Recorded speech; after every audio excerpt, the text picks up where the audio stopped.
I'm Adrian Ancliffe. I'm Head of Production, Logistics and Scheduling at Valent in Belper. My responsibility is aligned to all material handling within the facility, big concentration on safety for material handling equipment, but also for material being delivered to the line logistically, and also for the planning of the shop floor inside the plant. So I've known about ASAFE for a long time, just from products that we've seen around different facilities, trade shows as well, conversations we picked up talking to ASAFE by going to different events. Always sort of saw their product as top of the range, really, to be fair, and sort of stood out from all other products, not only in its sort of safety factor, but also in terms of its cosmetic appearance at the same time. So branding's quite sort of important to get that message across inside the plant in terms of what the barriers can actually do. We always immediately saw the benefits of using the RackEye product. Then when we got closer to the introduction of the ASAFE and the RackEye, we had a conversation with ASAFE again on site, looking at our requirements, and at that time ASAFE pretty much were looking for test customers for the RackEye product. So we just jumped at the chance. We're quite an innovative plant, particularly logistically. We're always looking for new technologies and new things that we can sort of raise the bar on. And given the opportunity to run a 100-leg trial within the warehouse, and we've been running that trial now successfully for 7 to 8 months, and we really want to increase the number of legs that we've got across the plant. So we actually look at potentially averaging about 300 to 350 locations where we'll increase the RackEye that we've currently got on trial. So we can only say positive things about the benefits that it's had, really. So once the guys had saw some flashing lights on the legs, I think the communication really was on taking the literature from ASAFE itself, so sort of the product specification, and then just talking through the shifts one by one in terms of what the RackEye trial and the pilot was really about. Again, it wasn't about trying to point a finger, let's say, at people in terms of their driving behaviours, but mainly just raise awareness. So one thing that RackEye's really done is hone in people's awareness of their driving, let's say, standards. So we've had a big thing on retraining and raising people's awareness, but also looking at the area itself.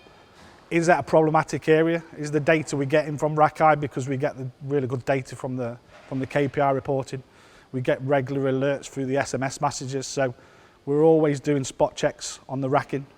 If problematic areas arise, we're doing things about it. So we're talking to the guys and asking for ideas on why certain areas are causing us a problem or having more alerts than others. And sometimes it's just about layout, so looking at how things are laid out, positions of racks and locations, space availability. Other times it's been about the rack itself being damaged, be that the meshing, be that leg itself prior to the RackEye going in. So again, we've actioned that, and that's had a massive impact. But I think more importantly, I think it's all about the way the lads have accepted it, the way the team have accepted it. It's very interesting now when you walk in the morning, if an alert has gone off, the team are now coming in and saying, have you had a RackEye alert because it was me? Or so ownership wise, they've took real ownership of it.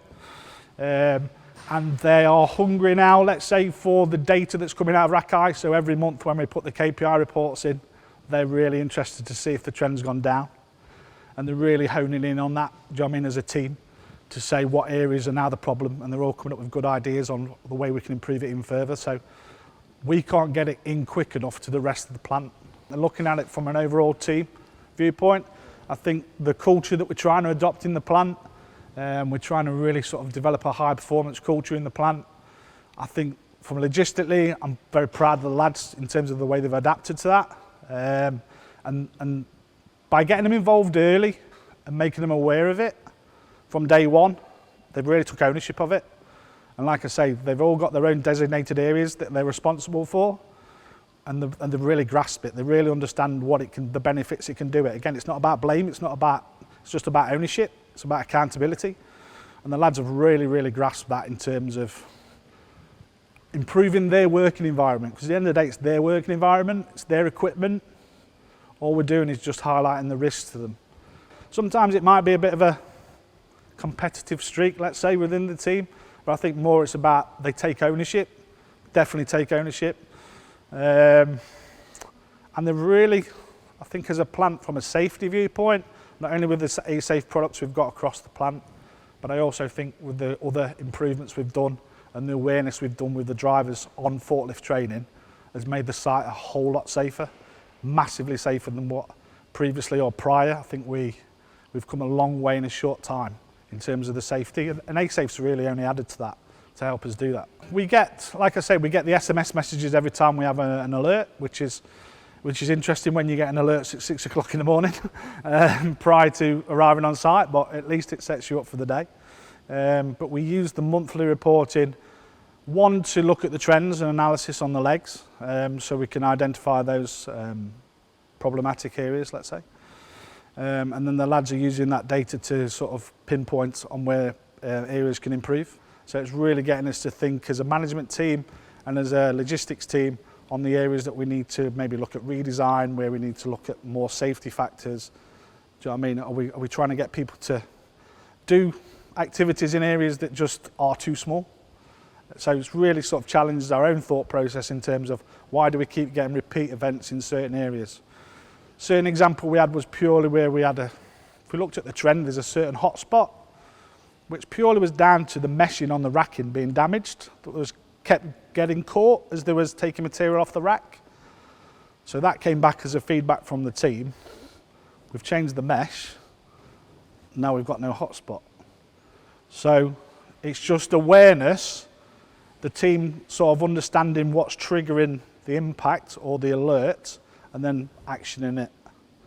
So we very much try and drive a you say we did type methodology, so the lads will come up with the ideas.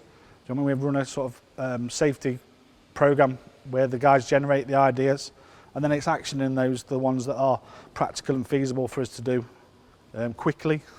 And we just see RackEye's giving us that real data to be able to do that, really. So without the RackEye, I don't think we would have picked up on that, because it was a local thing, so it was local knowledge, so the drivers knew about it, and it's been a long-term issue. So, but because we've been able to go, well, what's happening in this area? Why do we keep getting these certain hazards and alerts in this area?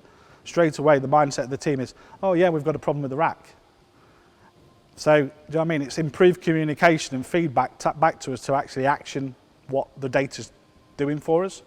And then we're triggering a number of events and a number of actions off the back of that data. So they always say data's valuable. I think the RackEye's really proved that data can be ultimately valuable to improve the safety on your site.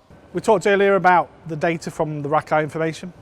So we've used the events and the triggers and the data we get from RackEye to generate our own, let's say, heat map of the areas in question.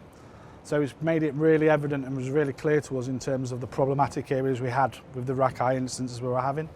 So going from a pretty much a sea of red, which was not down to bad driving, raised other issues about sort of space, what's in that area, the traffic that's going through that area, really looked at our warehouse design and racking design, as well as driver behaviour and driver training, to where we are now, where we're down significantly in terms of reduction in terms of our problematic areas.